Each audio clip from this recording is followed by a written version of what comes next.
AITA for taking my husband's ex-wife's side over his on a parenting decision? Trigger warning. I've been married to my 35F husband Aiden, 44M, for 6 years. Aiden has a daughter from his first marriage named Riley, 11F. We also have 2 girls together, 3F and 1F. I'll preface this by saying I love Riley like one of my own daughters.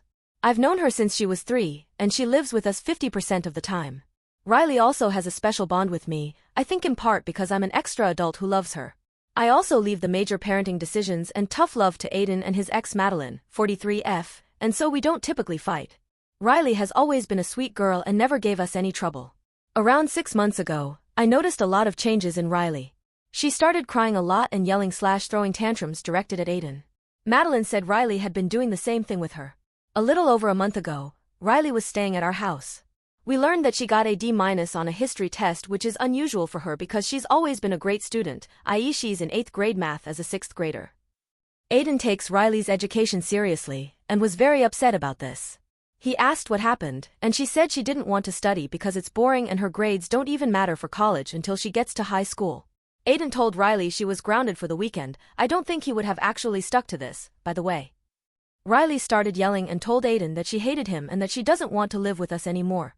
My 3-year-old started crying because she didn't like the yelling, and I told Riley to go upstairs for a minute and I'd be up there to talk to her. When I got to Riley's room, I was very blunt. I told her I love her very much, but I noticed she'd been acting out, and I was concerned about her. I asked if something was going on at school or at soccer that was making her so upset.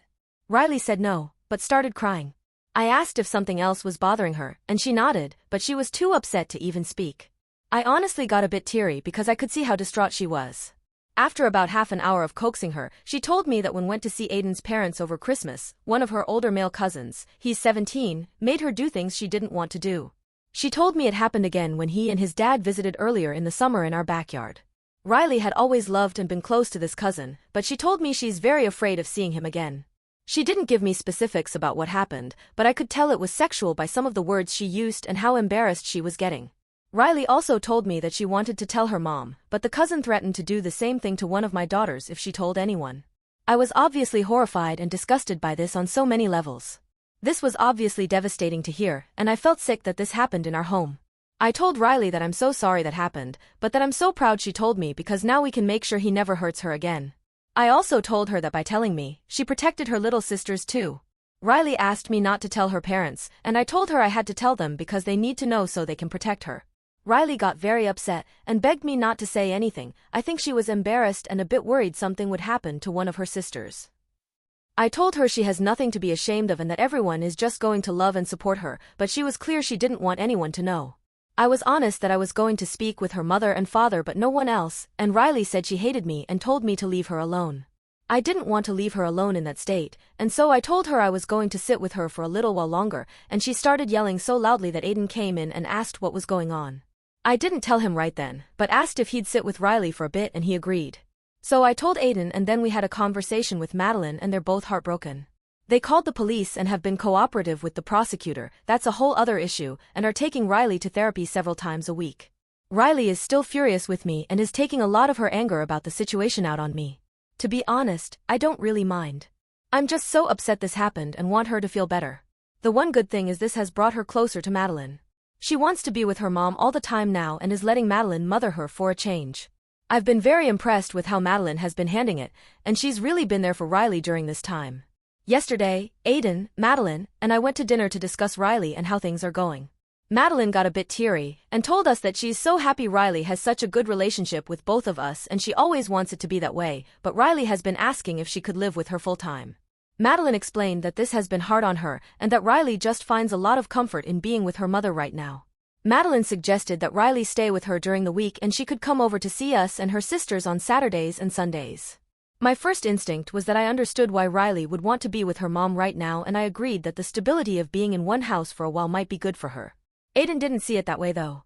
He said Riley also needs her dad and he wants her with him. He also said he legally gets her half of the time, and I actually stepped in and said the 3 of us could work it out and decide what's best for Riley. We left dinner with Madeline and Aiden upset with each other, which isn't the norm because they typically get along well. No one said this directly, but I also kept thinking about the fact that one of the molestations happened at our house.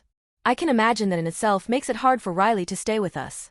Aiden and I are actually looking to sell the house and buy a new one ASAP so Riley doesn't have to be reminded of what happened, and I think her staying with her mom until we can do that is a good idea. I do think my husband and I both feel immense guilt that this happened under our roof, and I think this could be part of the reason why Aiden got so defensive at dinner. He's worried Riley will blame him for what happened. In the car, Aiden asked if he should call a lawyer. This upset me, and I asked if he really thought Riley needed her parents fighting on top of everything else. I also told him Madeline wasn't ignoring the custody agreement or taking legal action, she just asked if the three of us could find a way for Riley to spend more time with her mom right now. I also told Aiden that he should at least consider letting Riley spend a few extra days a week with her mom. I said she's been through hell, and our only concern right now should be her comfort and helping her heal from this. Aiden got upset with me, and asked if I thought he wasn't capable of helping her.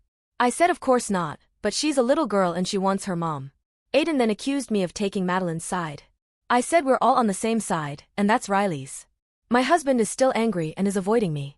He's not normally like this, but I think the pressure of the situation is getting to him.